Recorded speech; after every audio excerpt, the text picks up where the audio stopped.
Hello everyone. तो आज सुबह में खेसारी लाल यादव जी का एक नए गाने का अनाउंसमेंट हो चुका है। जी हाँ, ये मोशन पोस्टर के जरिए अब की बार अनाउंसमेंट हुआ है। पहले तो आप लोग देखे होंगे कि पोस्टर के जरिए अनाउंसमेंट होता है कि ये गाना आने वाला है। जी हाँ, अब की बार ये बदलाव हुआ है कि मोशन पोस्टर के द्वारा ये बताया गया है कि ये गाना आने वाला है। जी हाँ, जिसके आपको स्क्रीन के ऊपर दिखाई दे रहा है, जिस सॉन्ग का टाइटल रखा गया है जाए करेजा टू, जिसका टाइटल है जाए करेजा टू।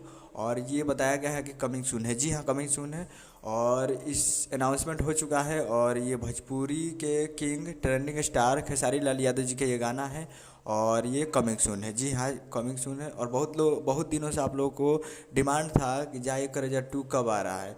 जाए करेजा तो सुपर डुपर है, तो जाए करेजा टू कब आ रहा है, यही आप लोगों का डिमांड था, जो कि खेसारी लाल यादव जी के इस गाने पे काम चल रहा है। जी हाँ, कमिंग सून है और ये बहुत ही जल्द, मतलब 2 से 3 या 4 दिन में ये गाना आ जाएगा। तो तैयार रहेगा वेस्ट भोजपुरी चैनल पे, बहुत ही जल्द आप लोगों को देखने को मिलेगा। और ये अनाउंसमेंट देखना है तो वेस्ट भोजपुरी पे जाइए और जाकर देखिए। और तैयार रहेगा, कमिंग सून है बहुत ही जल्द। मैं इतना वीडियो चलाओ तो चैनल को सब्सक्राइब बेल आइकन प्रेस कर दिए। मिलते हैं अगले वीडियो में, तब तक जय हिंद, जय भोजपुरी।